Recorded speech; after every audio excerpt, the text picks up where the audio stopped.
And we'll get going with Mitchell Clinton from Jets TV. Go ahead, Mitch. Hey, Blake. Just curious, what's kind of made this team so good at rebounding after regulation losses? You're 4-0-1 this year in that position. Just curious what kind of leads into that. It's a shortened season.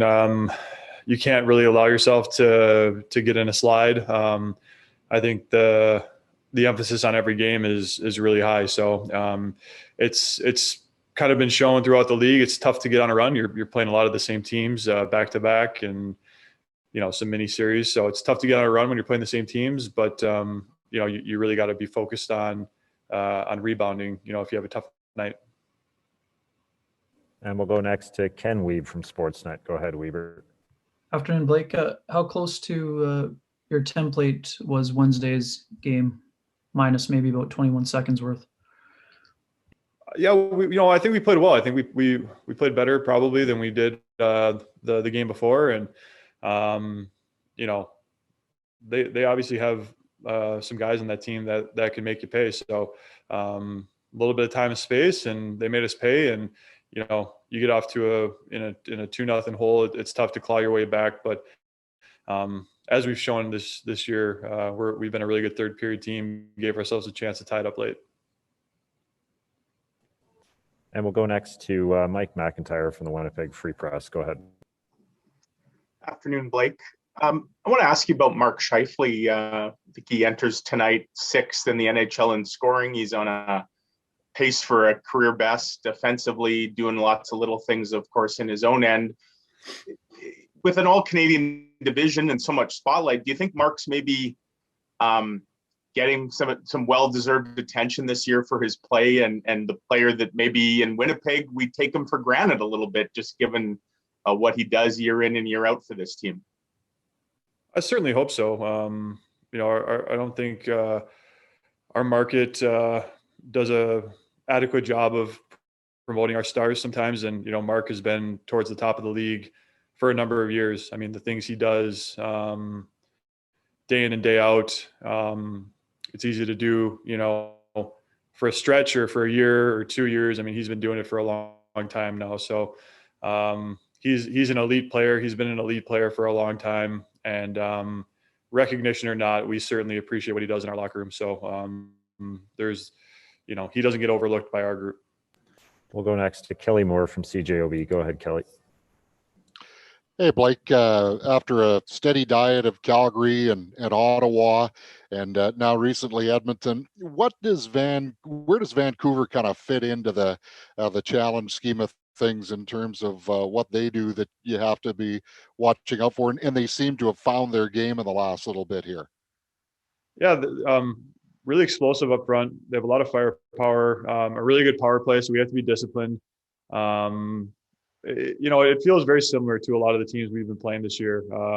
You have to be really, really good coming back into your zone. You just can't take any shifts off because they have guys that can make you pay. So be responsible with the puck. Try to make their guys come 200 feet. And, more importantly, though, try to stick to our game because we like our game when we're playing it. We'll go next to Sean Reynolds from Sportsnet. Go ahead, Sean.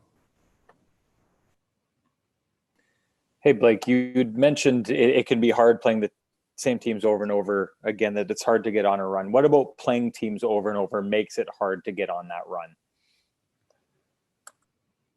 Well, because you're playing a team, if you win the first game, they're sitting there needing to rebound.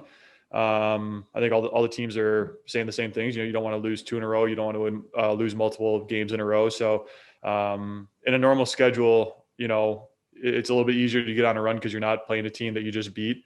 You could be playing a team that's also on a 5-game winning streak, and it just makes it for a little bit different atmosphere. So that's kind of the difference in the schedule this year, and it's what makes the playoffs so hard too.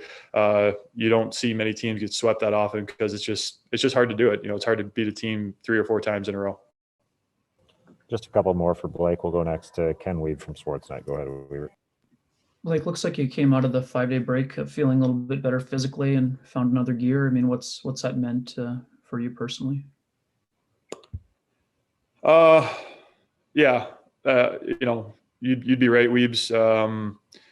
I think that was a really important 4 days for me personally. You know, to try to get to the point, you know, where I need to be physically. So there's no doubt the last, you know, 7 to 10 days, I've been a lot closer to where I want to be from a physical standpoint, and it's nice to be feeling good out there again.